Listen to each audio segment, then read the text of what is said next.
tonight, shall we? We're back. Back like we never left. And good news, the snow's not here yet. Not yet. Remember last week when we did the show here in studio, I told Jonathan, I told Nick Artman, I said, I'm a little concerned that when we come here next week, it's going to be snowing. I think I was a week off. Now, looking at the weather forecast, it might be next week that we get this. Listen, go on ahead and give it to me the week of Thanksgiving because I'll be at home in South Carolina. Oh, man. Far, far away.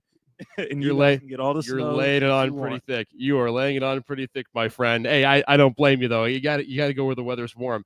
And for Jonathan, he's going to be there more so in the next few months, but we'll get to that when the time comes. We're going to enjoy the time he's got here still left. And he's going to join me tomorrow, by the way, for the call of General McLane Clearfield. Sure. Can't wait for that game. It'll be a good one. Get to see Central Pennsylvania. And I don't know if you've got a chance to be down there. Where's the furthest we travel on our journey this year for high school football, you and me together? This year for high school ball, let's see, we've been out to, did we go to? Northwestern. We went to Northwestern. I've been to Seneca. I've been Fort LaBeouf, GM, Iroquois. Yeah, a couple.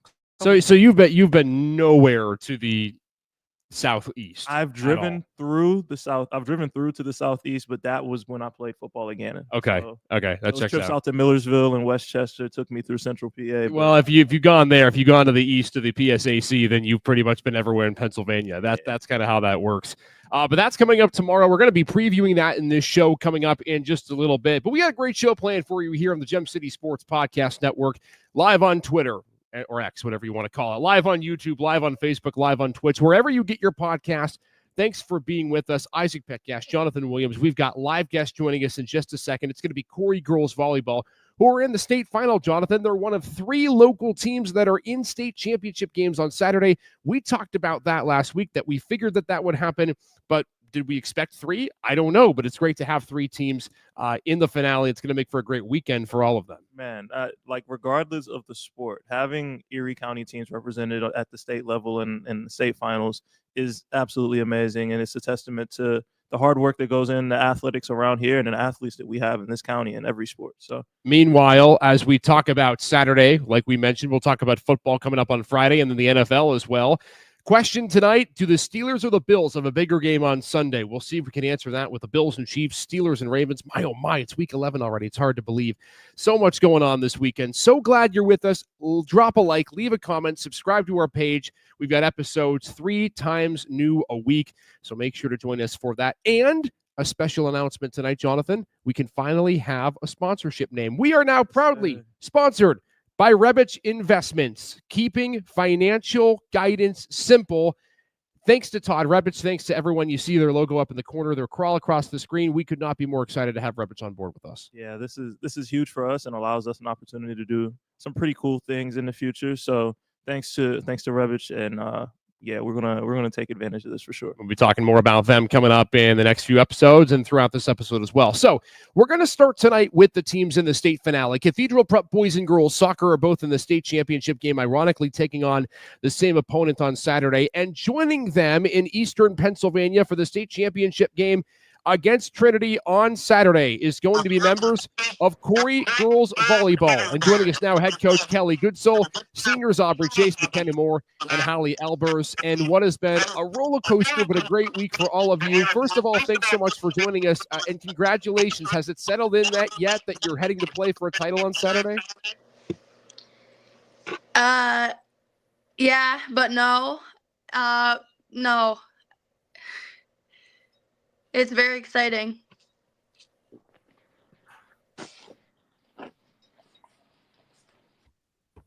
You're on mute, McKenna.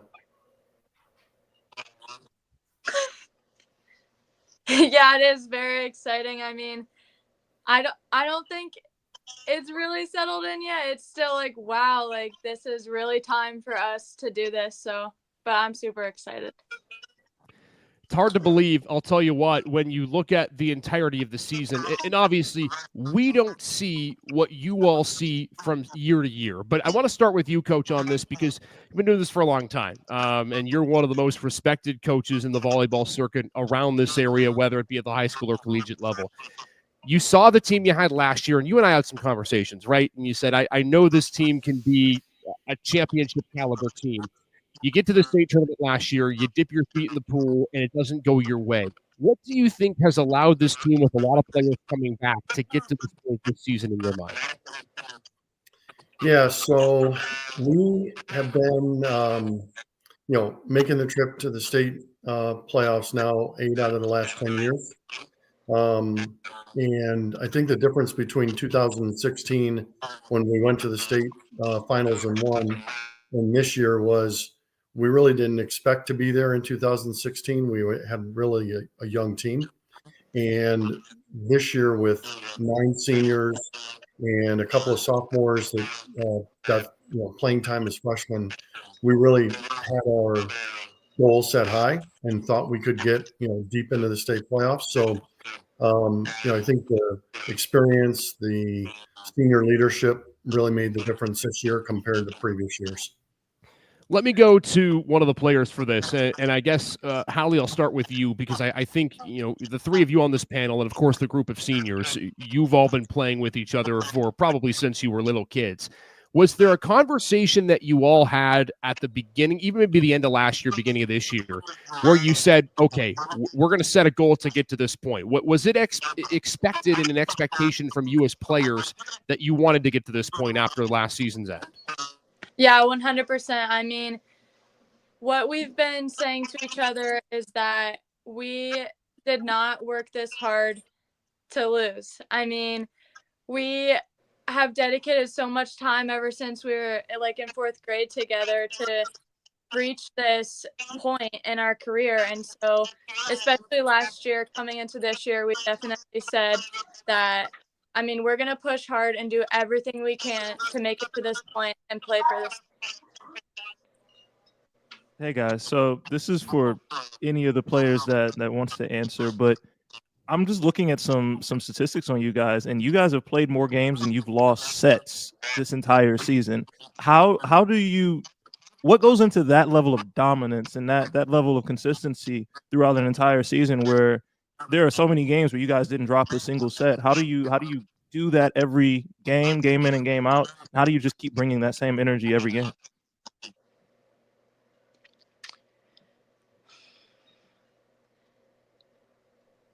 My thing keeps lagging. I'm sorry. We just focus on our side of the court and how we can control ourselves and control our play and control that we can control that can lead us to that. Other players can answer too. Feel free. I know there's a lot that goes into it, so feel free. McKenna, Aubrey, your thoughts on just what it takes to have this kind of level of consistency. We're always working together as a team and building our energy up if we're down. So it just kind of having consistency with our energy and not like getting down so much all the time, I guess. McKenna, can I ask you specifically about, because when we talk about specific examples of keeping the energy up, right? Making sure that you have everything going together consistently. I think the one point of resilience that you really showed was in your last match against Cathedral Prep. I believe, Coach, and correct me if I'm wrong, you told your team after the first set that, look, that was the worst set of volleyball we've ever played. And yet you still come out and you're able to get better. You're able to start playing your game in a state semifinal where there's not a lot of room for error. You're 2 sets away from your season being over. But Kenna, what did it take in the huddle in that game? What did it take to overcome what was a rough first set for you after losing to Prep in that first set on Tuesday?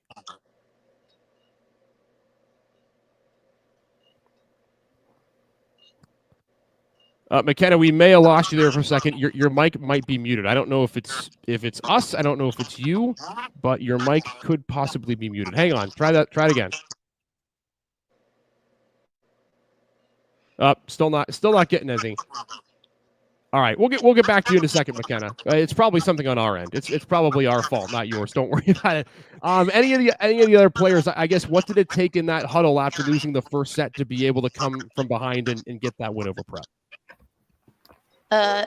Don't play like that again in the next couple matches because it was terrible. And we had to go from there and just I guess go from there and not play like that, because that was bad. And I think we executed that and played better. Do you feel like, Hallie, given the fact, because again, given the fact that you are a veteran team, but I'm sure you've had to go through situations like this before. Do you feel like in years past, let's say a year ago, 2 years ago, that you would have been able to come back from that deficit against Prep? And is this year different in the fact that you now have the experience to be able to make that happen? I think that any year we would have been able to come back. I mean, we proved that against Warren last year and some other teams.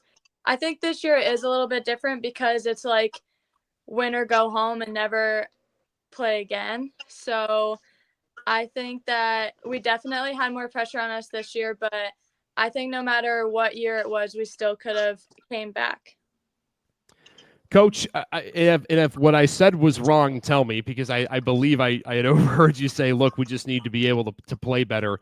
How much trust did you have in the team at that point? Is it something for you as a coach where, okay, it's a lot of seniors, you do have some younger players, but they kind of get it?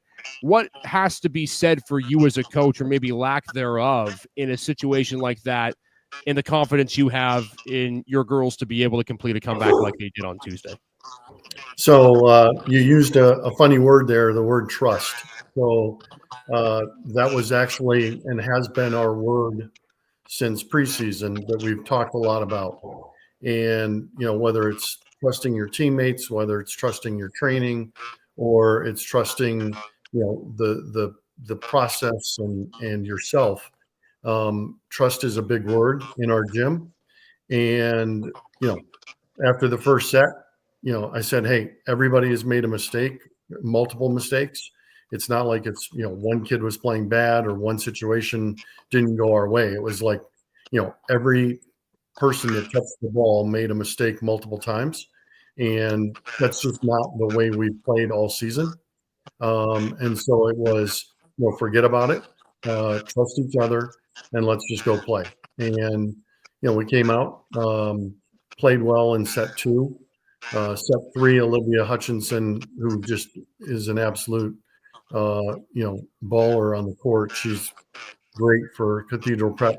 Basically won the third set by herself. And then set 4 and 5, we, started running our offense faster and got them on their heels and pulled it out. And one of the matches probably of the decade, and I think something that we can all hang our hats on of the great spectacle on Tuesday. Jonathan's got another one for the panel here as we continue along here with Corey girls volleyball into the state final on Saturday, Jonathan. Yeah, Coach, this one's for you. Just kind of speak to the growth that you've seen out of these 3 girls and your entire senior class in general. Just kind of the growth that you've seen over the 4 years with being with these girls and coaching them and getting them to this almost kind of like pinnacle of their high school careers at this point. Yeah, so you talk probably to any high school or college coach, and the reason you coach is not necessarily for the victories.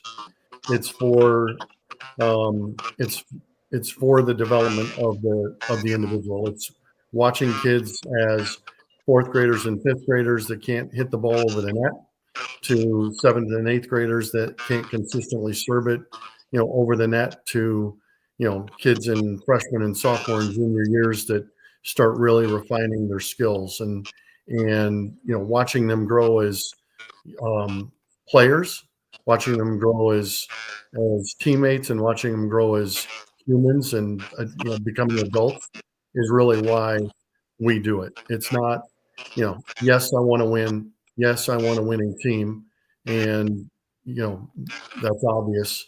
But it's really watching the kids grow up, become young adults, go to college, get an education, and then, like I've had this week, having them sending me texts or messages, after big matches like, Tuesday night, telling us how proud they are and how much they learned as kids is really why we do it. And now one win away from that pinnacle. Let's talk Saturday, because there's still 3 more sets for you all to win to claim that state championship. And it's Trinity, and it's interesting because they have some maybe revenge on their mind of their own. They were in the state final last year, if I read that correctly, and are looking for a state championship of their own. when you look at the matchup, and we'll start with you on this, Aubrey, and you look at what Trinity brings, what are some of the things that you're going to have to defend against come Saturday when you face off in the state final?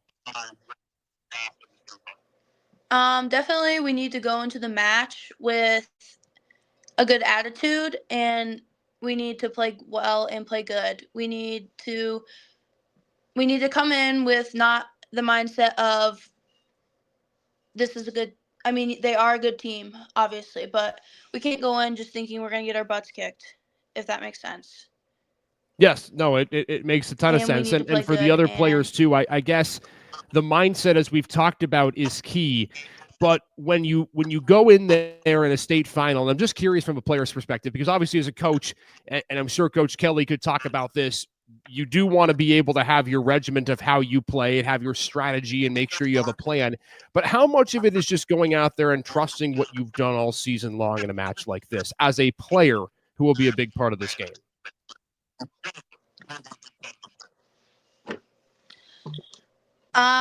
Well, Kelly always tells us just trust your training. So I don't know. I just kind of go out there and do what I've always done, what I practice, and what I'm taught, and what I train. So Yeah, I really think that one of the keys to winning on Saturday is trusting each other, trusting our training, trusting our coach, trusting our teammates. I mean, as Kelly said earlier, trust was our theme this year in the gym. So we really have to just work on things on our side that we can control and trust each other. Coach, I'll go to you because I think for you, I'm sure it's a culmination of all the years that you've had the opportunity to coach, whether it's this or other teams. And we know that you have the experience as a head coach in matches like these. What's the message to your team ahead of Saturday, and will it change from what you've talked about to your team in the last few weeks through the state and district playoffs? So the message since Wednesday has been be loose, be relaxed, be loose, enjoy the moment. You know, nobody wants to talk about win or lose, but the bottom line is win or lose. There's only 8 teams in the entire state of Pennsylvania that have gotten to this point. Nobody can take that away from us. We've been ranked 1, 2, or 3 all season. We're going to finish 1 or 2.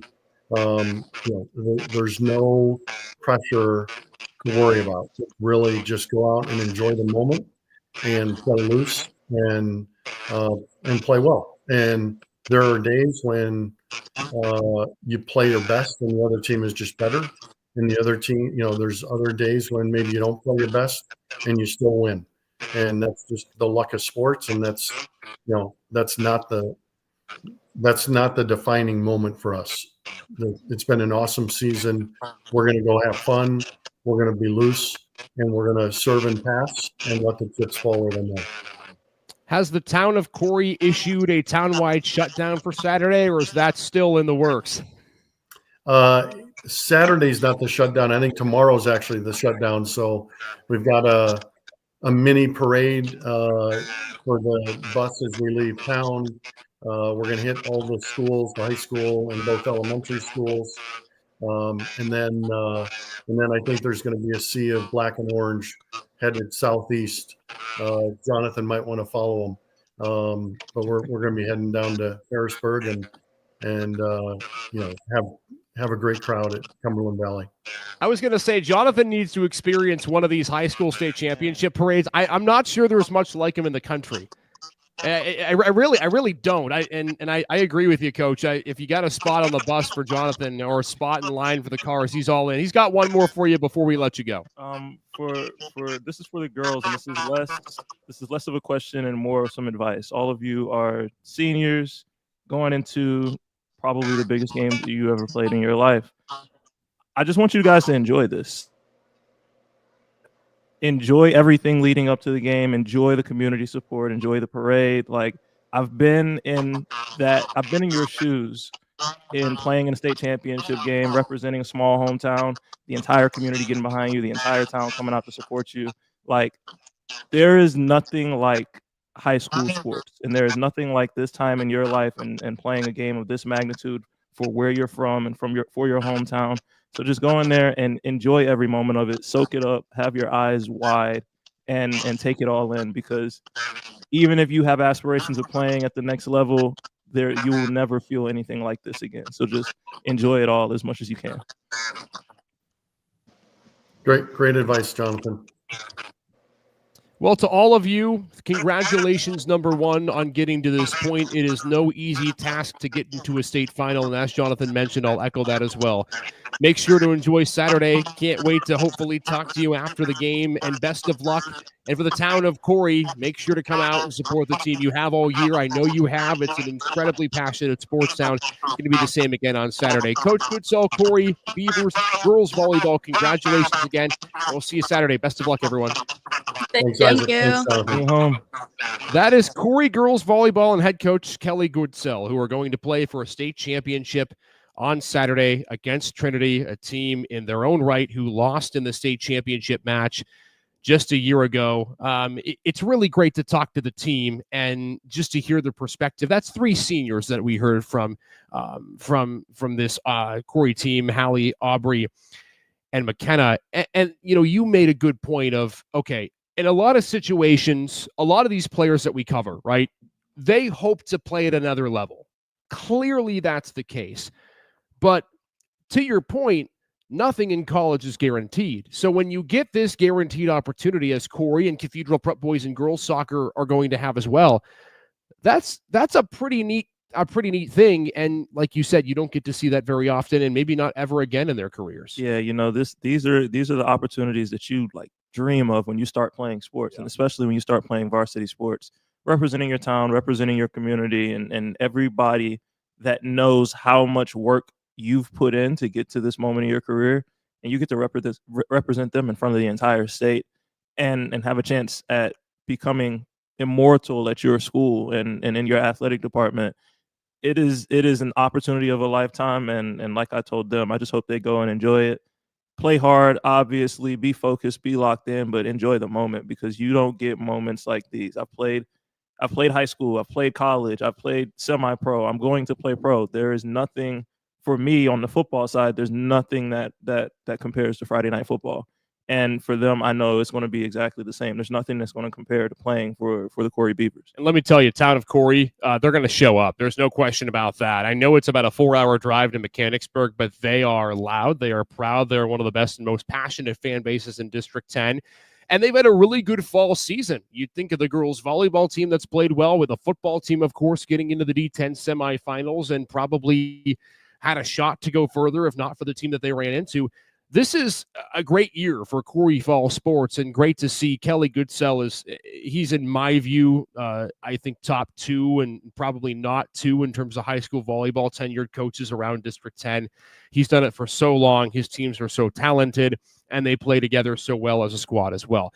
Before we get into football, also want to shout out again Cathedral Prep boys and girls soccer, who are both in the state championship games as well on Saturday, and they're both playing against the same school. How crazy is that to think about? Northwestern Lehigh is the opponent for the boys and girls squad. The girls will start at 7. The boys play at 4. So Prep fans will be there as well. It'll be a sea of orange and black in Mechanicsburg, regardless of who you root for on Saturday. Sounds like an all-day affair. Get there early and don't leave. And Jonathan may be driving from Clearfield to Mechanicsburg. Well, you're driving with me, so I guess I'd have to drive you. So we'll see. I'll talk to my wife and see if we can make additional plans. Hey, speaking of playoffs, as we continue on here on the Gem City Sports Podcast, we'll get to that in a second. But also, before we get to the next segment, want to shout out yet again Rebich Investments, our sponsor for the next while here on the Gem City Sports Podcast Network. They keep financial guidance simple, and they do it well. Todd Rebich has been in the business for so long. For more information, visit their website today, www.rebichinvestments.com, or call today at 814-734-3433. Again, 814-734-3433. Rebich Investments, keeping financial guidance simple. It's been a pretty simple ride for the General McLane Lancer offense this season, as they have continued to play so well throughout the district and now heading into the state playoffs. Let's take a look at their highlights from last Friday night. Tonight, the Lancers go for their first District 10 championship in 18 years as they take on the Meadville Bulldogs. Here we go. The District 10 4A Championship is underway. Ball fielded at around the 10-yard line and running with it. And a good lane out is Teague Berger. He's got a lane. 45 across midfield, making everyone miss. What a start for GM. Teague Berger to the house. 6 points on the opening kick, and the Lancers are off and running on first down and goal. Jacob Seitz comes in motion, has 2 catches already on this drive. They go ground, and they've got the touchdown. Lancers doubling their lead. And guess who? It's the same man who took the kick back, Teague Berger, his second touchdown of the evening. Quickly again to the line. Berger for the trifecta. It looks like they'll give the touchdown to Berger. That would be his 3rd of the night. And they bring pressure. Thompson on a screen. Finds Lawrence, but he's got a long way to go. Lawrence not going to get there.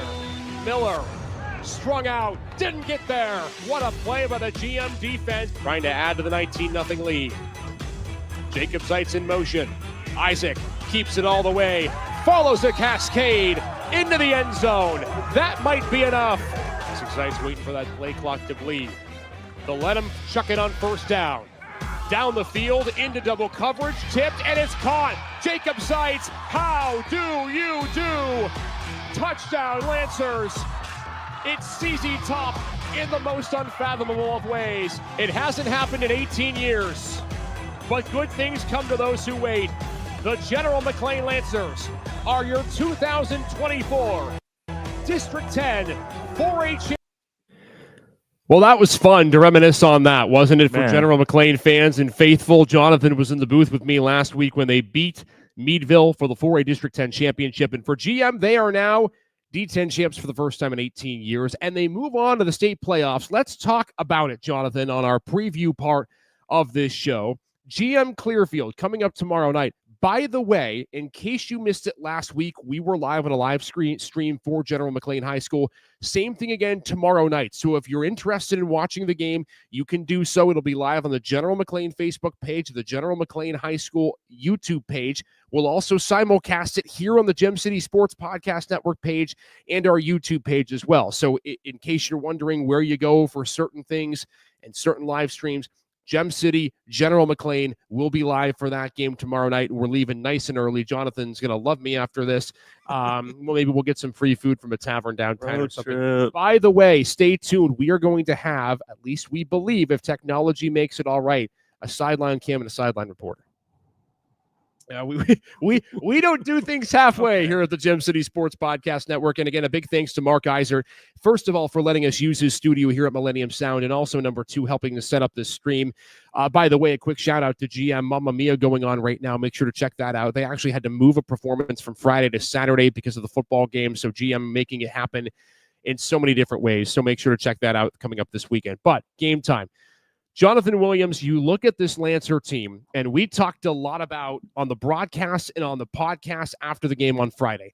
To me, there were 2 questions that GM absolutely had to have answered in the game last week, and that was, number 1, could their defense play consistently, and could they establish the run game to a point where it didn't require Isaac Seitz to air the football out? And it seems like coming into this weekend, they have those questions answered, at least for the moment. Yeah, we were really questioning their ability to run the football consistently, and then there were maybe a few questions around their defense. Okay, how do you hold up when you face a true tough test? Both of those questions were put to bed. They left no room for doubt on either of those measures.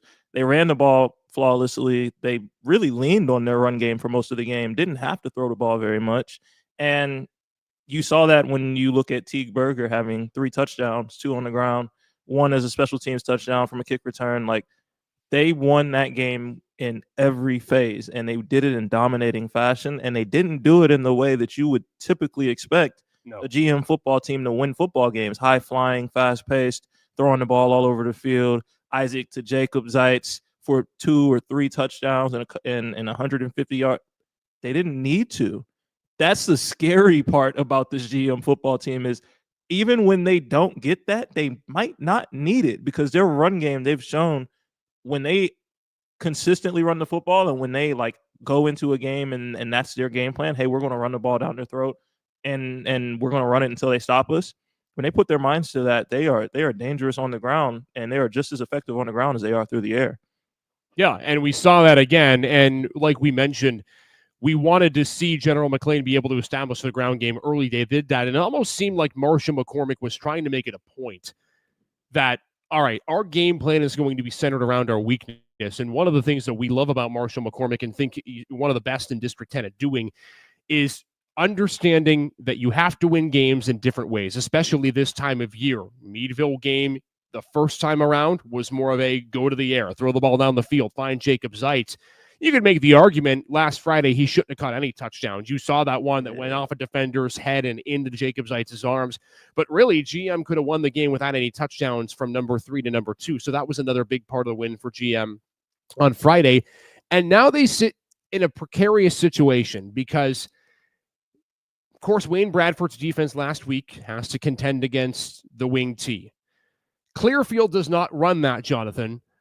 But as we preview the Bison, ironically, another Bison team GM has to face, they have a running back who you could make an argument is not just top 5 in their district, but top 5 in the state. Brady Collins, number 3, the senior. He's got the all-time lead in Clearfield program history in total rushing yards, 2,300 plus for the season. He averages 217 a game.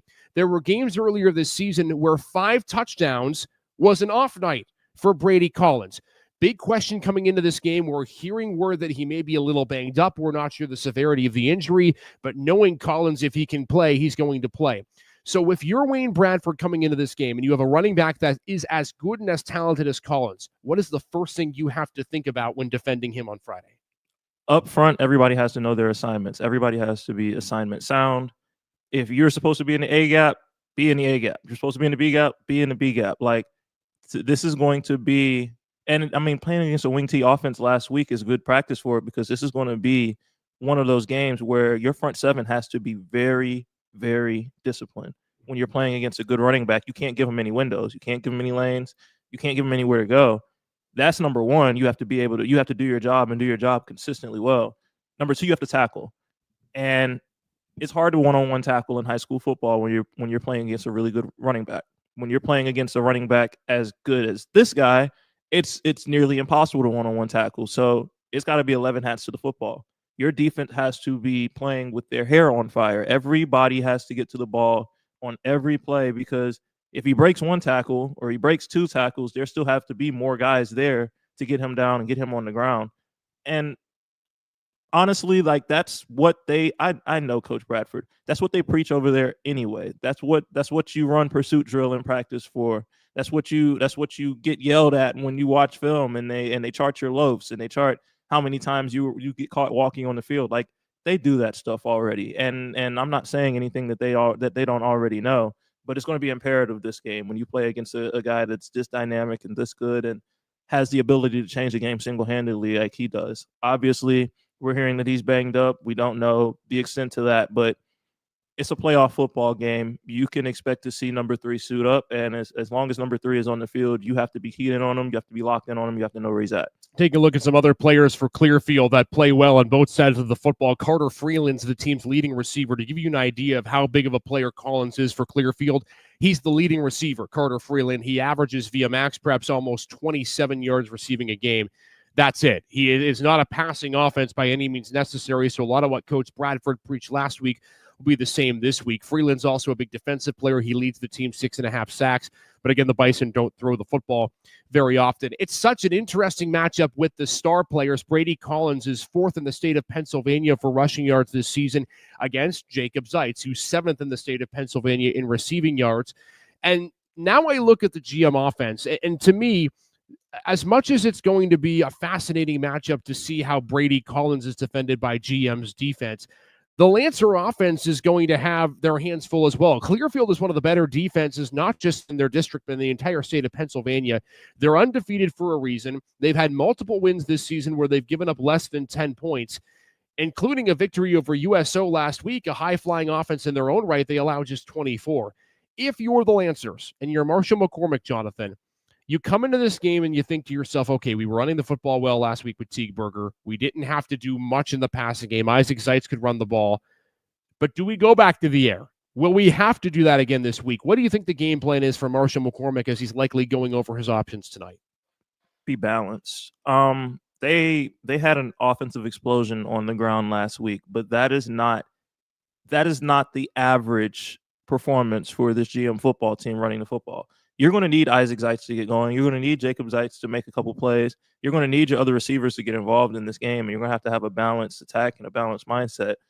But it makes it so much easier to do that when you know you can go to the ground when you have to.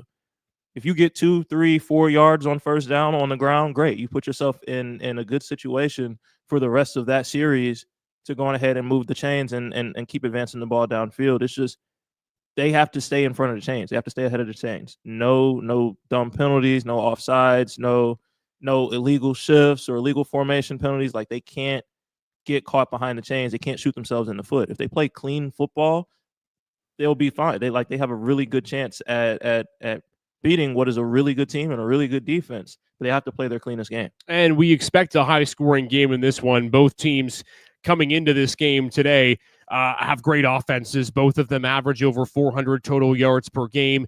Of course, GM is more of a balanced offense, but Clearfield is one of the top in the state with rushing. We talked about with Collins, over 330 yards per game they average on the ground. A lot of that's with Brady Collins.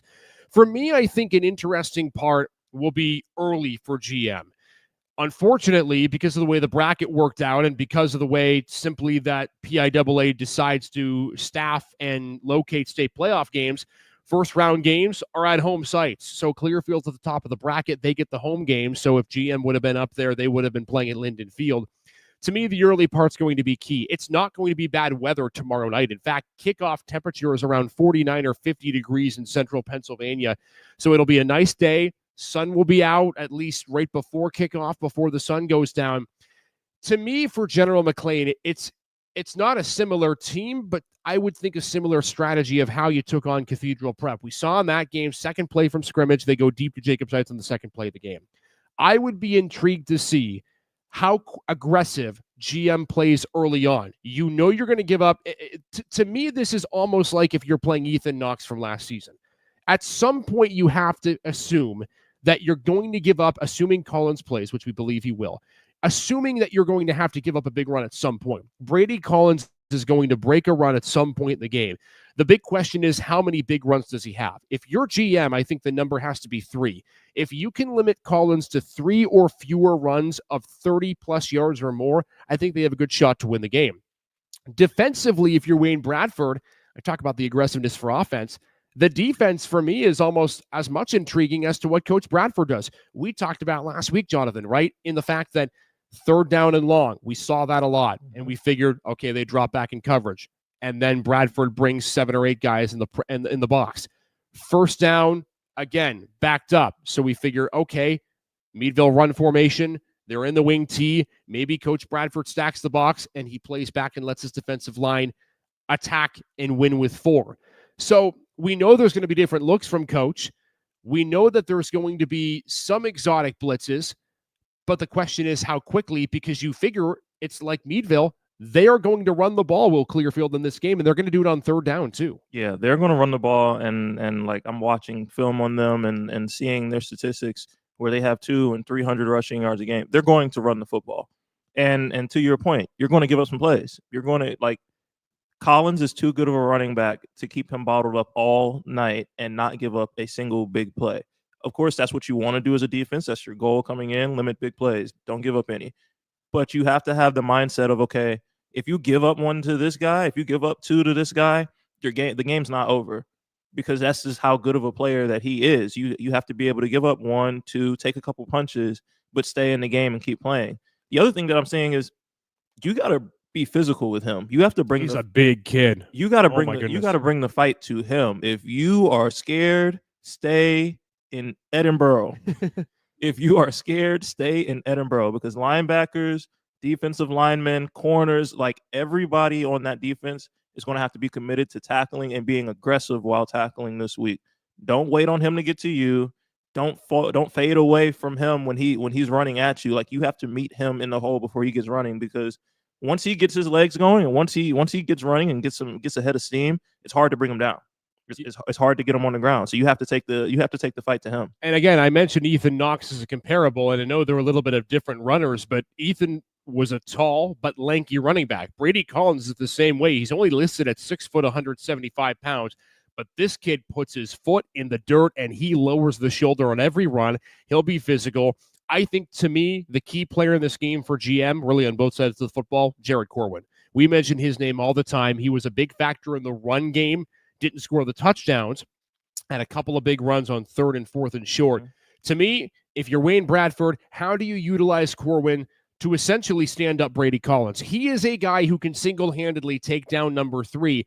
I think GM is going to have to use him to be aggressive on defense, and then Clearfield, it's going to be something along the lines of, okay, wherever he lines up, do you run the other way? Miles Karajin is their head coach. To me, he's almost a Marshall McCormick prototype in the fact that in what I've seen on film, he's great at adjustments. Even though he only runs Brady Collins, they run him in so many different ways that it's hard to understand the looks that they give. We're not going to pick this game because we're calling it, but it's going to be a great game. Again, tomorrow, 7 o'clock is the kick. If you're not making the trip down, or if you just want to see some more high school football, we will be streaming it live. Jonathan and myself, Mark Eisert, our producer, Casey Ramey from General McLane will be there to help us produce as well. Can't wait for that 6:45 pregame show. It'll be on the General McLane High School Facebook and YouTube page and simulcast on the GC Podcast Network. All right. Let's go ahead and pick a couple of games, shall we? Because there are some District 10 championship games this weekend, Jonathan. No teams in the Erie area, but we do want to pick the games because we've been following the playoffs along all the last few weeks. We'll start in 3A, the matchup that a lot of us expected. Some of us did not pick. Maybe not wisely so, but we figured we'd go out on a limb. Hickory and Sharon, rematch from earlier in the season. Sharon beat Hickory 21-7 in the first matchup of the regular season 3A championship tomorrow night at Slippery Rock. Who wins, Jonathan? Hoo-wee. So this is going to be a slugfest. Yeah, it is. This is a heavyweight bout. Sharon took the early season matchup. It's hard to beat a team twice. It is really hard to beat a team twice. I'm going Hickory just because of that. You caught them early in the season. Hickory's out for blood. D-10 championship. I'm going Hickory. You know, it's so interesting you say that because this was almost the same script from last year. Sharon Hickory played in the regular season. Hickory ended up getting the win in the playoffs as the number 2 seed to beat Sharon at that point. I'm going to go the other way. I think in the back of Sharon's minds, they understand that last year's team, I think, could have been a team that may have made the state semis. I think they were good enough to compete for a state championship. I really do, even against the Whitfield powerhouses. But I think this season and I mention Ike Friday all the time, he's such a difference maker. Hickory has seen him before. It doesn't mean they can stop him again. And so to me, I think Sharon ends up winning this game. They win the 3A championship. Would it surprise me, though, if Hickory ends up pulling it out? Absolutely not. These are two loaded teams. It's a shame that teams like Corey, teams like Fort LaBeouf, Fairview, Titusville are in 3A. Because in any other classification, including 4A, I think they would have had a really great chance to compete for a title. It's just loaded at the top with Hickory and Sharon. And that game is on Friday. On Saturday at Hickory High School, the 1A championship game, we have Greenville and we have Wilmington, the two top seeds. Where that is concerned, Jonathan, I'll go to you for this. Who do you think comes home with a 1A title, Wilmington, Greenville? Two top seeds. I'm looking at the bracket and I'm looking at their matchups. Greenville squeaked, and I do mean squeaked. Let me tell you something, by the way. I texted Nate Liberty after the game. He and I were texting back and forth earlier in the week.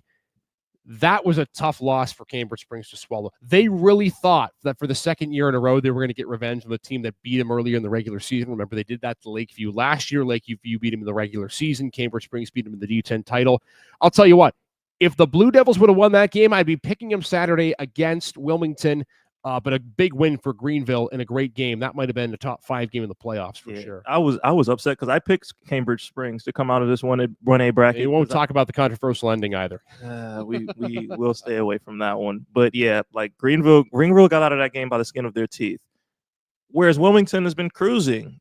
First round bye, beat Reynolds handily in the next round. I'm going Greenville. There you go. I felt like I was setting up to say Wilmington because Wilmington's been rolling and they're going to keep rolling. But no, at this point, when you win a game the way that you wanted against Cambridge Springs and you've been tested, and you've had games that have been close. You've had games, and now you've had a 1-score game in the playoff, a 1-point game in the playoff. Like, you don't think you can lose to anybody. You don't think there's anybody that can beat you. You've basically taken the best punch that you've gotten and received all season long. Yeah. This is just another game to you. So for that reason, I'm going Greenville. I feel like they're battle tested. They've had the closer matchups. They've taken more hits. They've taken more punches, and I just feel like they're ready to go. We like being different tonight. I'll take Wilmington in this game. I just think Wayne Bradford on the podcast at the beginning of our picks made a really good point. He thinks Wilmington is on a mission to win the 1A state championship. I think they're that good. And when you look at the way they've played all season long, they're among the most consistent teams in all of District 10. I also just think they're so powerful up front. Line play is going to win this game. In Greenville, though their defense has played well this year, Wilmington's just such a hard team to move off the offensive line. I'll go Greyhounds in the 1A championship game. That's on Saturday. That's at Hickory High School. Make sure to check that out as well. We got 2 really good games in District 10 still left to be played. We talk a lot about GM. We don't want to forget about those other 2 games, but it'll be an exciting matchup nonetheless to see how those 2 teams play against each other in what will be 2 titanic top-tier matchups. Again, want to mention, for the first time tonight, our show sponsored by Rebbich Investments. It keeps your financial guidance simple. Make sure for more information, you can visit Rebbich Investments today at www.rebbichinvestments.com, or you can call. Not today. They're not open at the moment, but tomorrow morning, 814-734-3433. Again, 814-734-3433. Our show brought to you by Rebbich Investments, keeping financial guidance simple. Let's talk NFL, because for me, the alarm bells are starting to ring just a little bit for the Buffalo Bills. And we'll start there. Buffalo, Kansas City, 425 WSEE. It is a matchup that arguably could be for the top seed in the AFC if Buffalo is able to win this game. But my question to you, Jonathan, is this. Kansas City comes in undefeated. We know they were a field goal block away from losing their first last week against Denver. Then this game would really be important because Buffalo could even up records with the Chiefs. Which team are you more concerned about going into this game, Buffalo or Kansas City? Kansas City. They feel like a team of destiny, right? Like they feel like no matter how bad they play, they can't lose. The football gods or the NFL referees, however you want to lean on that one, the football gods will not allow them to lose with Pat Mahomes as their quarterback. But then you look at his stats, and he's having one of the worst statistical seasons of an undefeated quarterback we've ever seen. And some dummy on this podcast picked him as his fantasy quarterback. That's why I'm 5-5. I digress. Go ahead. Like, they are winning games, but they're winning games by the skin of their teeth, and they're not playing particularly well. Whereas if you look at Buffalo, sans last week, which I feel like was an anomaly for Josh Allen as far as performance goes, turned the ball over more than he has all season. Sans last week, Buffalo's been rolling. Buffalo's had it clicking offensively. They've been good at getting all of their guys involved. Their running game has been hitting and firing on all cylinders. They've been getting James Cook involved in the passing game. Like, Buffalo has looked like a really solid football team, especially offensively this season. They had a bad game last week and still won 30-10. Like, they scored 30 points without scoring an offensive touchdown, and with Josh Allen throwing the ball to the other team twice. And he hasn't been doing that this season. I feel like Josh Allen kind of regresses to what his mean has been this year, which is protecting the football and playing a clean game and distributing the football the way that he has all season. And honestly, if they play clean, I think they are the better team going into this matchup. Kansas City might be undefeated, and Kansas City hasn't lost yet. And until a team loses, you tend to rock with them and you tend to lean their way. But watching a couple of their games and how they've played, they haven't really impressed me. They've just done enough to win. I don't think that's going to be good enough playing against Buffalo if they play their cleanest game. I'll tell you this much. I think I'm going to go opposite with you, and that I'm more concerned about the Bills for this reason. And I don't cover them anymore. I cover them for the last 3 years. But I look at this point in the season last year, and we were in a similar spot. Buffalo had a better record this year than they did last year. And you look and you say they started the year off well. They were running the football with ease. Josh Allen wasn't making many mistakes. And then for some reason in the middle of the season, they decided they needed to get cute. And they let Allen run around. They let him throw the ball down the field, and he started throwing picks. Well, now Allen's sitting with 3 straight, I believe, games it is with an interception. He hasn't been playing his best football. And I'm concerned about them because of this matchup specifically. They're 8-2. If you lose, you're 8-3, and you're going to win the AFC East. But this has been the matchup, and it goes without saying, that has been not just the Achilles heel, but the mental hurdle that Sean McDermott and Josh Allen cannot clear. Kansas City is that one team where, regardless of record, Buffalo somehow will change their game plan to play to not lose to the Chiefs. And that's something, someone made a good point on a show a few weeks or so ago. I was listening just to some other podcast, and they said as bad of a season for the Chiefs standards as they're having statistically, they're 9-0 because when teams go to play Kansas City, they change things because it's the aura of KC, right? Brady in New England, even if they weren't having their best year, they weren't necessarily getting teams' best because there was a timidness about it. And I worry for Buffalo that until Josh Allen can prove in the playoffs that he can beat Mahomes at least once, Buffalo and Sean McDermott's going to have this cold and clammy feeling they get at the end of games, right? Whether it was last year sending out Tyler Bass on 4th and 9 to kick the field goal, I thought they should have gone for it. 13 seconds goes without explanation. So many other playoff matchups, the 3 that they played against each other, Allen's 0-3. There's been a mistake Buffalo's made at some point down the line that's lost them the game. But I think for the Bills, I think it's more concerning for them because of how important the game is and because of the history. I really believe that Sean McDermott is a great head coach, but it's this one team that he can't clear, and that's the standard that Buffalo's holding him to. And so when I look at this game for Buffalo, to me, it's a must-win for the mentality of things. They can't beat KC in the playoffs, but they do fare well in the regular season. Josh Allen's 3-1 against Mahomes in the regular season when they match up against each other. But for the Bills, your division's wrapped up, right? So now your next focus has to be, can we be ahead of KC come playoff time?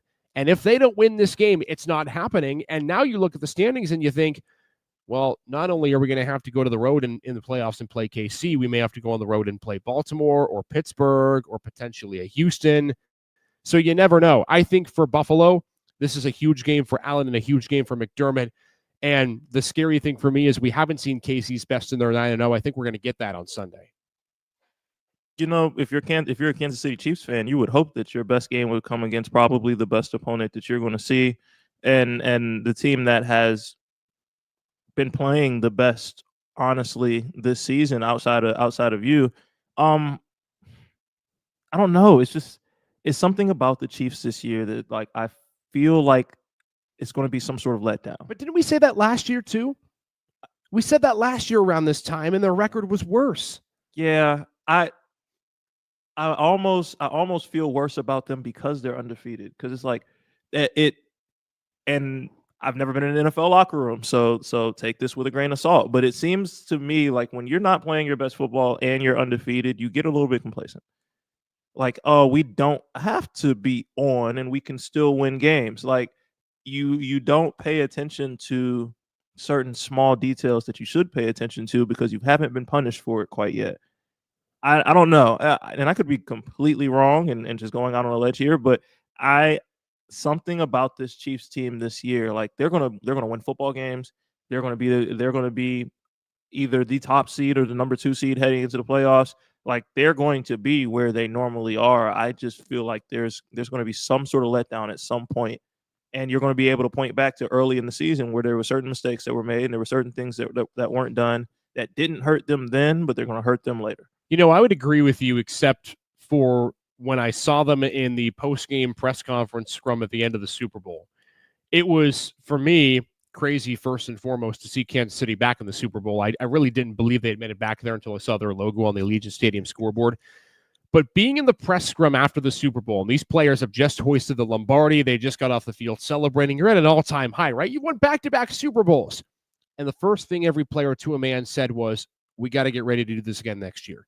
I think they're on a mission. I really do. And for those who aren't inside the locker room on a week-to-week basis and just hear the sound bites that you get from Mahomes and company, I think that there's a belief that they're not satisfied. If it was any other team undefeated, Jonathan, I'd agree with you. But I think KC knows they haven't played their best, and they're going to have to turn things up a notch. Because keep in mind for the Chiefs, everything's in front of them. Yeah. They could be the 1 seed going away. They could drop to the 3 or 4. They have to play Buffalo this weekend. Keep in mind they get Pittsburgh on Christmas Day. They still have some division games coming up. If you're not careful, you're KC, you're looking at a potential 4 seed. going into the playoffs. And even for the Chiefs, that's not going to be an easy task by any means. So who wins? Bills, Chiefs, in what I think is the biggest game of the weekend, edging out the one we'll talk about in a second. Who wins? I'm going homer pick. I'm going Buffalo. Close, because Pat Mahomes is still Pat Mahomes, and he's not going to let them get blown out, and he's not going to let Buffalo just run away with the game. He's going to give them a shot late, but I have faith that Josh Allen's going to have a bounce back game. Like you said, his regular season performances against his team are always really good, and he needs to show that he can beat this team. Obviously, it doesn't mean anything in the regular season. It means a lot more in the playoffs, but a good performance for him in this game. One is it shows that that the beginning of the season wasn't a fluke, that him protecting the football wasn't a fluke, that him kind of being smarter with his decision making and also the play calling helping him not push the ball downfield unnecessarily and not turn the ball over. Like, this is his opportunity to play a clean football game against arguably the best team in the NFL and kind of show that he can do it on that level and do it consistently. So I'm going with Buffalo. I'm with you. I agree. I'm going to take the Bills, and I'm going to give a bold prediction. I think Josh Allen's not going to throw a touchdown pass in this game. I remember back in January watching that playoff game between Buffalo and Kansas City and thinking to myself, my goodness, I have never seen the Bills front seven get gashed more in the run game with Isaiah Pacheco than I did in that game. He's not healthy right now. It's Kareem Hunt in there. But I think if you're the Bills, the best way you can get even with KC in this game on Sunday is by giving him a taste of their own medicine. If I'm James Cook, I'm giving him the ball 20 to 25 times in this game. I'm letting him ride. I'm going to attack downhill, grind the clock, make Kansas City beat you with that world-class defense, because that's what they are now. They are not an offensive juggernaut. They are not a team that scores 40 points a game. They beat you with defense and Steve Spagnuolo. If Joe Brady can show Buffalo that he's capable of scheming Spagnuolo in a regular season game, then you feel really good about the playoffs. And to do that, you have to run the football. You have to win on first down. James Cook has to be a factor in this game. I think he will. I think he'll go for over 100. I think he's scoring 2 touchdowns in this game. I think the Bills win. Again, close. It's going to be like a 21-17 game. Neither team may even get to 20, but I think the Bills will win this game. Will they win in the playoffs when they inevitably meet? I don't know. Did I ever tell you my regular season at the beginning of the season, my pick for how the Bills season was going to end? If you did, I don't remember it. So it's still somewhat possible based on the two teams' records. I think Buffalo beats KC in the regular season. That's part one. They get KC at home in the postseason. Goes to overtime. Chiefs win the toss, and it's a 75-yard touchdown to who? The player Buffalo traded to Kansas City for in the first round with that pick and Xavier Worthy. I hope I'm wrong, Bills fans, but we still got a long way to go. But that's my pick for this game. I'll take Buffalo to win and make it interesting. And that would mean if the Bills win, the Steelers have a chance to keep moving up the ranks of the playoffs. If that happens, I need lottery numbers from you, like ASAP. Man, if I got that, I wouldn't have to work another day in my life. Is this a must-win game for Pittsburgh on Sunday, Jonathan? I know they're in the lead in the division. I know they've won 4 straight. I know Russell Wilson keeps playing well, but man, Baltimore just continues to thrive. I feel like at this point in the season, you got to put as much cushion between yourself and Baltimore as possible. Yeah, I'm actually going to say yes. I feel like this is a must-win because the back half of your schedule is absolutely brutal. Yeah, this is the bad part. Yeah, and we have talked all season and all preseason about the Steelers. You need to win as many games early as you possibly can. You need to, like you said, build as much of a cushion as you possibly can. I don't think anybody saw the Steelers coming into this game with only 2 losses. I don't think anybody saw Pittsburgh performing as well as they did early in the season, but they've been following the game plan. They've been sticking to the script, and they've been winning as many of their early games as they possibly can because they have gotten into the meat of their schedule, and it is a grind from here on out. All division games, you get Kansas City, you get Philadelphia, like nothing is easy anymore. So for me, it's almost playoff mentality now. It's win or go home football now. And you're not going home if you lose this game, but that's the mentality that you need to be in for this back half of the season because that's the type of teams you're playing. You're playing playoff caliber teams outside of the Cleveland Browns. So yeah, you can. We're not talking about them on the show for a reason. Sorry, Browns fans. We love you, but we're sparing you the harm. Yeah, it'd be more bad than good coming out of our mouths. But yeah, outside of them, like, you're playing playoff caliber teams for the rest of the way. So that needs to be the mentality going into these games. And when you get in the playoffs, what are you trying to do? You're trying to win. Like, every game is win or go home. Every game is must win. Every game is high stakes. And I feel like this is that first high stakes game that they have for the rest of the season. We talked a minute ago about Buffalo, Kansas City, and I think you could make the argument that if there was one team that Buffalo could pick to stay away from come playoff time, it would probably be the Chiefs. With all respect to Kansas City, when asking the same question to Baltimore, I would argue from a matchup standpoint, from where your strengths are compared to where your opponent's strengths and weaknesses are, Baltimore wouldn't want to face Pittsburgh at Acrisure Stadium. It is a matchup, in my opinion, for Pittsburgh that is suited to them. They are good at stopping the run. They are not going, in my view, to allow Derrick Henry to run downhill on them. And then the big question is going to be, can they force Lamar to turn the football over? To me, Lamar's the MVP at this point in the season. I don't think there's any question about it. And it's almost like the GM Clearfield game, right? At some point, Lamar's going to make a big play in this game. He'll run for 35, 40 yards. He'll throw a 50-yard touchdown. But really, it's, can you limit Lamar Jackson? And Pittsburgh has been able to do so in Lamar's career against the Steelers. Then I think that's the defensive side. Then the offensive side, Pittsburgh, to me, has cracked what the weakness is for the Baltimore Ravens. They struggle against the pass, and now Russell Wilson can throw the deep ball and has multiple guys to do it. Mike Williams catches in the touchdown. George Pickens has been unlocked. Van Jefferson has started to become more involved in the offense, and that's not even including Pat Freiermuth, Calvin Austin, whose names we've heard more so in the last few weeks as well. So to me, this matchup favors Pittsburgh because of the strengths they have compared to Baltimore's weakness. That's not to say the Ravens aren't a great team. They clearly could go in and score 30 points.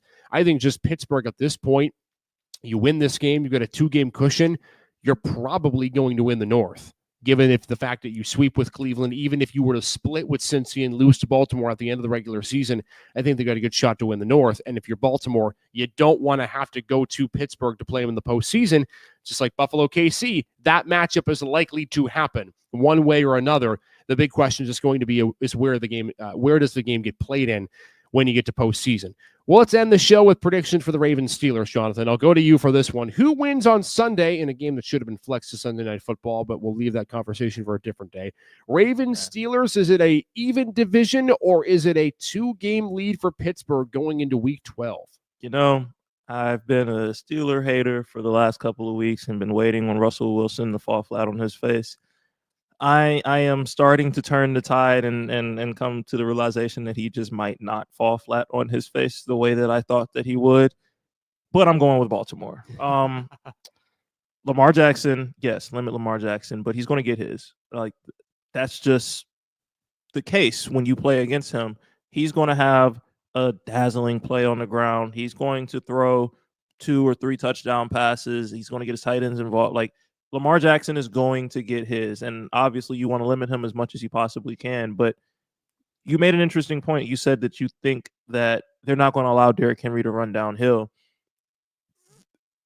I would agree with you because Pittsburgh's defense has been and has shown that they are able to stop the run, except that Derrick Henry is an absolute man-child, and all it takes for Derrick Henry to hit the century mark in a football game is like 160-yard run. Right. Because they're going to hand it to him between, and I've watched a couple of Ravens games this year, they're going to hand it to him between the 20s.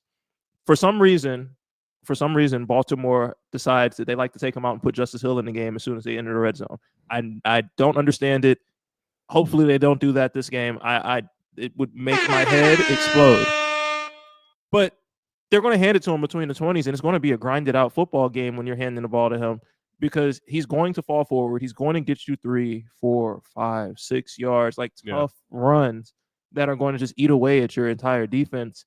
And then he's going to pop one, and he's going to go up the sideline, and he's going to hit 20 miles an hour, and he's going to run 60 or 70 yards and not score because he doesn't have finishing speed.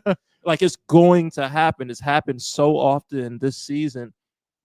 I just don't think between Lamar Jackson getting his and being as dynamic of a player as he is, and then the Derrick Henry big play that you're going to be waiting anxiously for all game, I don't think Pittsburgh is going to be able to stop one or both of those things from happening. Derrick Henry is a breaker of souls, and he's a breaker of Jonathan's parlays. Man, let's not talk about I it. feel like there was a little bit of frustration laced into that argument. Every But time Justice Hill walks into the huddle, I lose a little bit of my mind. I'll tell you what, I don't know why I still play fantasy football. The fact that I watch games now for individual players, it goes against everything I believe with watching sports. I need to stop. It's a bad habit, and somehow I get dragged into it every single year. All right. We've been deferring in a lot of predictions. I agreed with you with the Bills. You compelled an argument for Baltimore, but I'm going to caveat my prediction with this. I'll take Pittsburgh. Russ, prove it. Okay. I am almost there with Russell Wilson. I think he played really well against the Commanders. I agree. The deep ball is better. The leadership component is better. He's a veteran status player that can win games when it's close. I'd give you that. But I think the standard that Russell Wilson has to be held to is how do you fare in division and late in the season? You know this. You're a former player.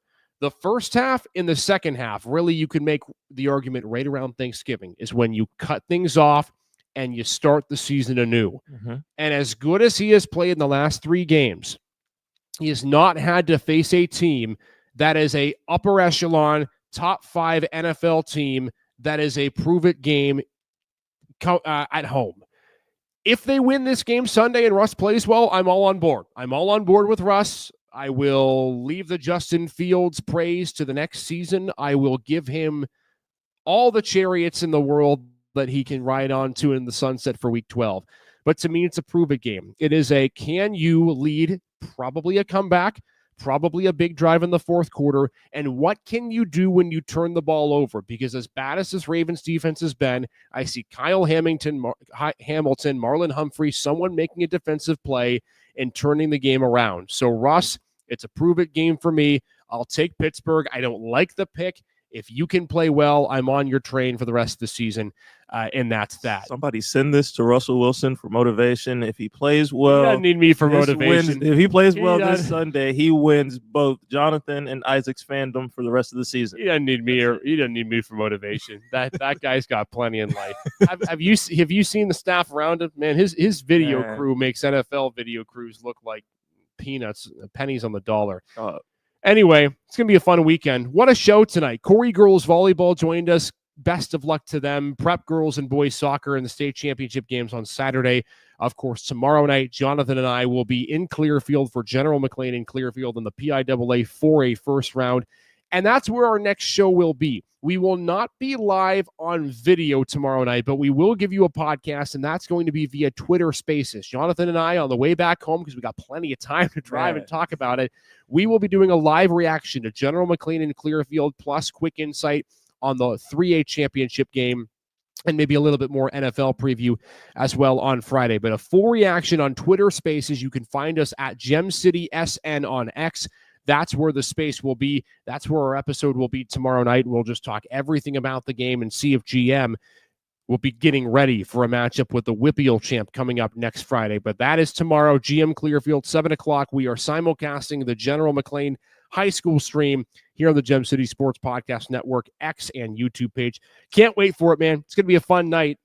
Yeah, so like I said earlier, road trip, like it's playoff football. I don't care how far you have to go for it. I don't care how far away the game is. Yeah, traveling a couple hours for a game isn't always ideal, but it's playoff football. If you can't get excited for this, I don't know what excites you. Football on Friday, state championships on Saturday, 2 huge NFL games on Sunday. If you're not a fan of sports, I don't know what the heck you're doing, and you're probably not watching this show. Man. Hey, by the way, thanks again for being with us tonight. Our show has been sponsored and will continue to be sponsored by Rebich Investments.